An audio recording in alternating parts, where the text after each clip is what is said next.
پرانے زمانے کی بات ہے، یونان کے بادشاہ کی پیاری سی بیٹی شہزادی نازیہ نے ایک دن اپنے والد سے کہا کہ وہ کہیں سیر کرنے جانا چاہتی ہے۔ بادشاہ امور مملکت میں مصروف تھا۔ اس نے شہزادی نازیہ سے کہا کہ جیسے ہی فرصت ملے گی آپ کو پہاڑوں، دریا اور جنگل کی سیر کے لیے لے جائیں گے۔ شہزادی نازیہ بھی صرف 8 برس کی ہی تھی، مگر بہت سمجھدار تھی۔ بادشاہ کی بات سن کر وہ بولی کہ کوئی بات نہیں ابا حضور، جب آپ کو فرصت ملے ہمیں لے جائیے گا۔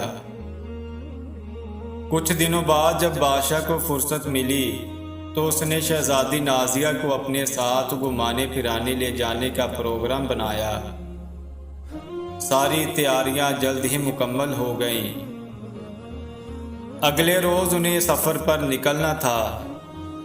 شہزادی نازیہ بہت خوش تھی، اور جب وہ لوگ دریا پر پہنچے تو دریا کے نزدیک پہاڑ، جنگل سب موجود تھا۔ شہزادی ادھر سے ادھر بھاگتی دوڑتی پھر رہی تھی، اور اس کی دیکھ بھال کرنے والی کنیزیں اس کے ساتھ ساتھ تھی۔ بادشاہ کے ساتھ آئے ہوئے خادم دوپہر کے کھانے کی تیاریوں میں لگے ہوئے تھے۔ فضا میں کھانوں کی خوشبو پھیلی ہوئی تھی۔ تھوڑی دیر بعد سپاہی نے اعلان کیا کہ کھانا تیار ہے، سب لوگ آ جائیں۔ بادشاہ میں ایک بڑی اچھی بات یہ تھی، جب وہ اپنے ساتھیوں اور خادموں کے ساتھ کہیں باہر نکلتا تھا تو دسترخوان پر ان سب کے ساتھ ہی کھانا کھاتا تھا۔ جب کھانا لگ جانے کا اعلان ہوا، شہزادی بھاگ کر دریا کے کنارے ہاتھ دھونے گئی تو اس نے کچھ دور ایک بوڑھے شخص کو درخت سے ٹیک لگائے بیٹھے دیکھا۔ وہ بہت اداس نظر آ رہا تھا۔ شہزادی نے سوچا کہ یہ کھانے کا وقت ہے، مگر اس بیچارے کے پاس کھانے کو کچھ بھی نہیں ہے۔ وہ دوڑ کر اس کے پاس گئی، سلام کیا، پھر بولی ہم سب کھانا کھا رہے ہیں، اگر آپ بھی ہمارے ساتھ بیٹھ کر کھائیں تو ہمیں خوشی ہوگی۔ بوڑھے کو بہت بھوک لگ رہی تھی۔ شہزادی کی بات سن کر وہ خوش ہو گیا اور اٹھ کر اس کے ساتھ چل پڑا۔ بادشاہ کے نزدیک پہنچ کر شہزادی نے کہا کہ ابا حضور، یہ بزرگ بھی ہمارے ساتھ کھانا کھائیں گے۔ بادشاہ نے خوش ہو کر کہا کہ ضرور۔ پھر اس نے اس بوڑھے شخص کو اپنے برابر میں بٹھایا۔ وہ شہزادی کی اس بات پر بہت خوش تھا کہ اس نے بغیر کسی کے کہے ایک بھوکے انسان کا خیال رکھا۔ جیسے ہی کھانے سے فارغ ہوئے تو وہ بوڑھا شخص اٹھا اور اس نے شہزادی سے کہا کہ جیتی رہو، تم ایک بہت ہی نیک اور اچھے دل کی لڑکی ہو، خدا تمہیں خوش رکھے۔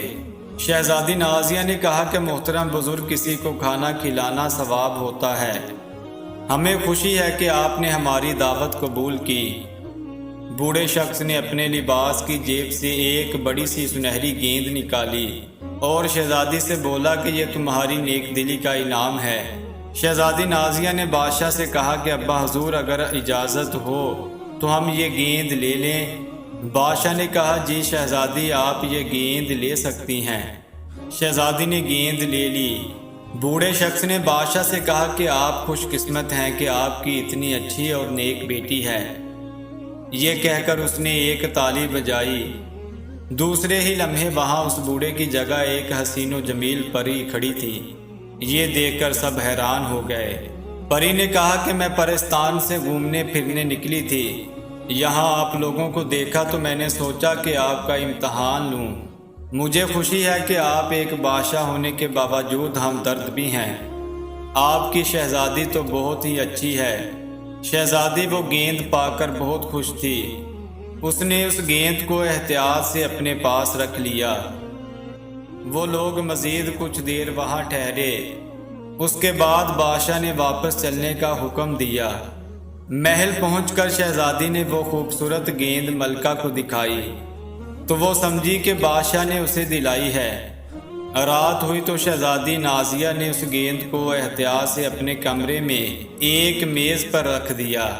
کچھ ہی دیر گزری تھی کہ اچانک کمرے میں جلترنگ سے بجنے لگے۔ آواز گیند میں سے آ رہی تھی، اور نہ صرف آواز آ رہی تھی بلکہ اس میں سے رنگ برنگی روشنی کی کرنیں بھی کوٹ رہی تھی۔ شہزادی گیند کے قریب گئی اور اسے دلچسپی سے دیکھنے لگی۔ اچانک گیند کا ایک چھوٹا سا حصہ کسی دروازے کی طرح کھلا اور اس میں سے ایک ایک کر کے ننھے سات بونے باہر نکلے۔ انہوں نے خوبصورت ریشمی لباس پہنے ہوئے تھے۔ انہوں نے شہزادی کو جھک کر سلام کیا۔ ایک بونے نے کہا کہ ہم 7 بونے ہیں، ہر روز رات کو 7 بجے اس جادو کی گیند سے نکلا کریں گے۔ ہم میں سے ہر ایک بونا ہر روز ایک نئی کہانی سنایا کرے گا۔ سب بونے چھلانگ مار کر شہزادی کے بستر پر بیٹھ گئے۔ ایک بونے نے کہانی سنانا شروع کی۔ جب کہانی ختم ہو گئی تو بونوں نے جمائیاں لیتے ہوئے شہزادی کو شبہ خیر کہا اور دوبارہ اپنی گیند میں چلے گئے۔ ان کی گیند میں جاتے ہی اس کا دروازہ خود بخود بند ہو گیا۔